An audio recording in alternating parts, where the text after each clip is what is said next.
The bill fluttered as it landed on the edge of the table, 5 crisp dollars placed neatly on top of a modest receipt. Not 20, not 50, just 5. From the corner booth of a quiet roadside diner, Calder Huxley watched closely, his fingers wrapped around a lukewarm cup of coffee he hadn't touched in minutes. People around him saw nothing special, just another tired man in a worn jacket sitting alone beneath flickering lights. No one could tell that his name was etched on hospitals, libraries, and city towers across the country. No one knew he was a billionaire. Tonight, Calder wasn't here for food. He was here for a question that had haunted him for years. Who deserves what I leave behind? If this story touched your heart, like, share, and comment where you're watching from. Your support helps us keep spreading hope. The diner was called Maple and Steel, a place where the booths were scratched with time and the bell over the door rang like a tired sigh. The smell of fried onions and fresh coffee hung in the air. It was nearly closing time, and the staff moved slower, now exhausted but polite. That's when Alara Wynne approached his table. Alara couldn't have been more than 26. Her hair was pulled back into a loose bun that refused to stay neat. A faint smudge of ink marked the side of her hand, evidence of writing notes between orders. Her smile wasn't forced or rehearsed. It was gentle, the kind that came from habit, not obligation. "Everything okay here?" she asked softly. Calder nodded. "Yes, thank you." She slid the check onto the table and wished him a good night before turning to clean the next booth. Calder waited until she was a few steps away, then carefully placed the $5 bill on top. It wasn't an accident. It was a test. Over the years, Calder had tested people in countless ways: investments, contracts, interviews, donations disguised as burdens. He had watched greed bloom where gratitude should have been. He had seen kindness fade the moment money entered the room. This time the test was small, almost invisible. Would she complain? Would she roll her eyes? Would she pocket it silently and curse him under her breath? Alara returned moments later to clear the table. She picked up the receipt, noticed the tip, and paused. Calder's breath tightened. She didn't sigh. She didn't scoff. Instead, she gently set the money back down. "Sir?" she said, her voice calm. "Yes?" Calder replied, already bracing himself. "I think you might need this more than I do tonight." The words landed heavier than any insult ever had. Calder frowned. "I'm sorry?" Alara gestured to his untouched coffee. "You've been sitting here for over an hour. You didn't eat much. You look tired. Sometimes people tip small not because they're unkind, but because life is heavy." She hesitated, then added, "If that's the case, I just wanted you to know it's okay." The diner noise seemed to fade. No one had spoken to Calder Huxley like that in decades. Not his lawyers, not his business partners, not his own family. "You're refusing the tip?" he asked quietly. She shook her head. "No, I'm saying thank you.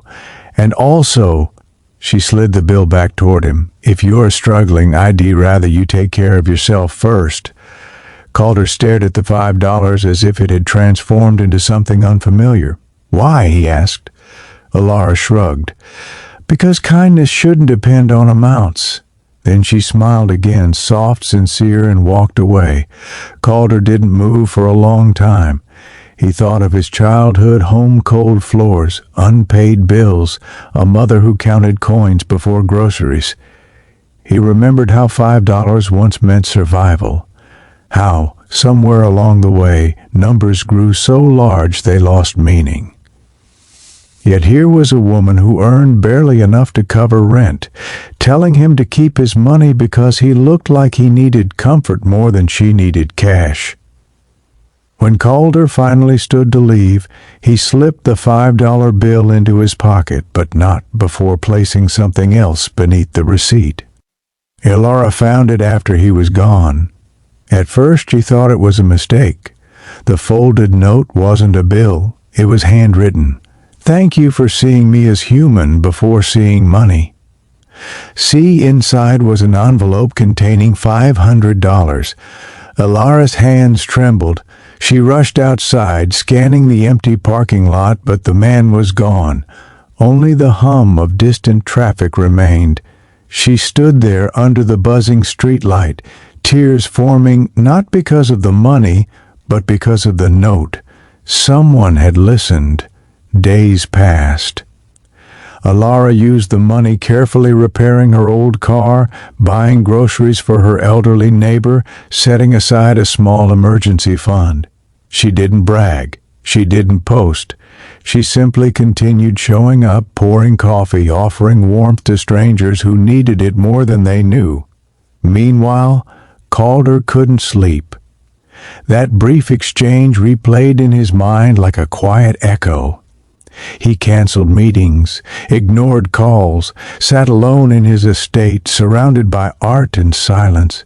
His will drafted years ago suddenly felt hollow. It divided wealth among institutions, names engraved on stone, but none of it reflected why he had built anything at all.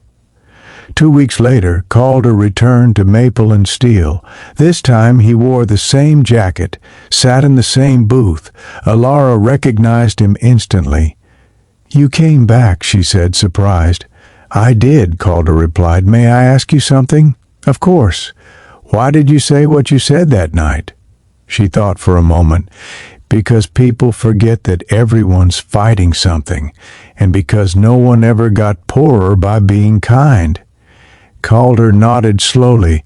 That night he left a generous tip, but more importantly, he left with clarity. Months later, Ilara received a letter addressed in elegant script.